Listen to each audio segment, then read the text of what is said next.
Well, good morning everyone, thanks for joining me on another episode. It's a lovely frosty crisp morning today and it's -3 at the moment. Everything's absolutely frozen solid. Birds are out singing. It's really early morning, so I'm just down at the plot at the moment, just checking everything's alright, and I'm just going to give the birds a bit of a feed as well. It's important, if you can afford to, try and help the birds out this time of year, as it's the hardest time for them, especially the first year's young'uns. You know, a lot of them don't make it past the first year, so doing a bit of helping out for them best you can will help them along massively.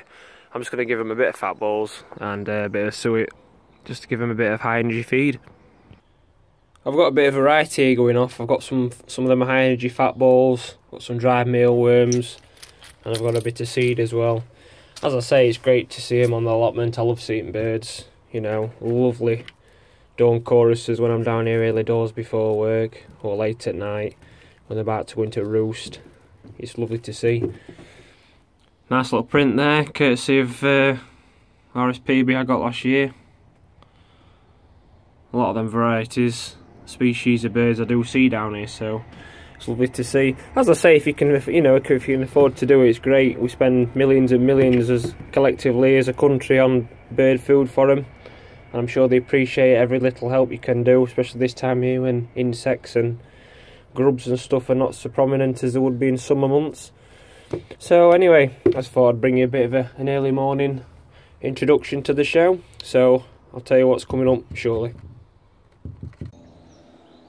Okay then everyone, I've finally managed to get sorted on this bit of land here. I've managed to get a bit of digging done, and this stretch here, it's about 2 metres wide by about 8 metres long, so I've done a nice strip there. I had 3 stints, it took me about 3 hours, so if I can get this section done here and work my way down, that'll be another 3 hours, so I'm just judging on my previous times. I also want to get that area there, just round here, just weeded and sort this area out, tidy this bit up here, get rid of this rubbish, and it'll look quite respectable at this top half of the garden. So that's it for down here at plot 1. I'll bring you some more seed sowing footage now. Okay, I'm just about to sow my sweet peas now, and they've been in some water overnight there, just getting a bit of soaking up, trying to soften the skin. I've already done the holes. I've done them about ½ an inch deep in these 1 by 1 inch squared soil trays using the John Innes #1 seed sowing compost. So all I'm going to do is just drop a seed into each hole as such. There's only one in, because then they can have their own individual cell, and they'll stay in these till they go out to plant in the ground, which will be roughly probably April, May time, depending on what the temperature's like as such. So as you can see, just one in each hole. They're swollen quite a bit actually, these seeds. So as such like that. This is the variety I've got. It's the giant wave mix. They can grow up to about 6 feet tall, which is just where I'm after, because I'm after creating a bit of a screen where my bench is going to be down the allotment. And for 75p a packet, I've got 3 packets, and I've got about 120 seeds, so I don't think you can go wrong really. So I'm quite pleased with that. So I'll just give these a light cover and give them a good watering in. I've got another 2 lots of those trays there, so by the time I've finished, that should be around about 100. And then whatever I've got left, I'll just put into about a 4-inch pot. So I'm just on to sowing the broad beans now. Another thing I'm going to sow now is broad beans. Now these are from Wilco's Variety Bunyards exhibition. They're only £1, and you get about 40 seeds in these. So it's all I'm really wanting. I'm not really wanting too many seeds. So if I can get a couple of different bits and pieces sorted together and get me sent together, I can grow these at different intervals and stages rather than having a big glut all at once. So I'm only going to set 20 off at time being, and then probably in another, 6 weeks, probably put the other 20 in.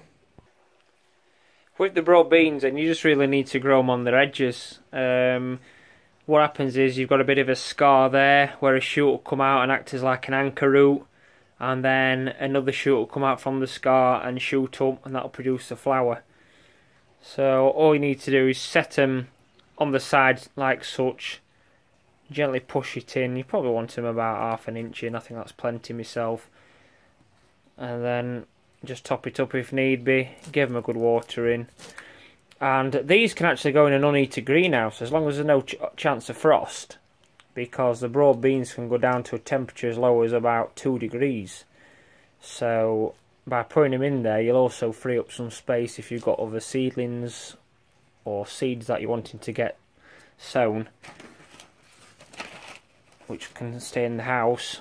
These can just be put into the greenhouse, and then put a propagator lid on, make sure they're kept watered, and they'll be fine.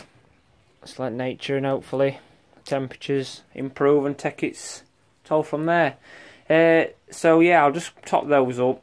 You will notice when the broad beans come up, because they push the earth up in the celled pot just before they're about to sprout up and shoot. So if you can't wait and you're really impatient, just to double check, you can actually just tickle the soil away and you might see a nice healthy green shoot appear. So I'm just going to crack on with the leeks next. When I've done these, I'll just cover these up, give them a good watering, and they can go on the windowsill just for the time being, just for this forthcoming week or so, because it is going quite chilly. Just give them a bit of extra heat to try and kick them on slightly. That's all the sweet peas and the broad beans now sowed. So I'm just going to put these in a different tray, and they can sit somewhere warm and on a windowsill until they pop up. Just before I go then, I've just been down on the plot. I've had half an hour, it's getting really cold now, so I'm going to head in. We've got a few predicted cold days and nights coming these next week, so I've managed to just come down for a bit, get rid of all the sprouts, which I've managed to salvage a few just there so they can get prepped and froze for the freezer. Also the kale and the cabbages, that's all finished now, so that's gone in the muck heap. I've prepared all the relevant feeders required for helping the birds out. As I say, it's going to be really cold. There could be chances of -6, -8 around these parts, so I don't think I'll be down here for a few days at least if the ground's going to be solid and cold. But anyway, I'll just keep chipping along as I'm doing. Next episode I'll bring you an update how the seedlings are doing on. I'll be doing a bit of transplanting, more sowing, and just getting everything prepared really. I'm going to get some more mushroom compost, some really fine graded soil just to top these raised beds up a bit, and also I'll be beginning to set out the clear plastic clotches for the parsnip bed to heat the bed up ready for me sowing the parsnips, so I'll bring that footage to you also. So thank you very much everybody, I hope you enjoyed the episode, and I'll see you again soon. Bye for now.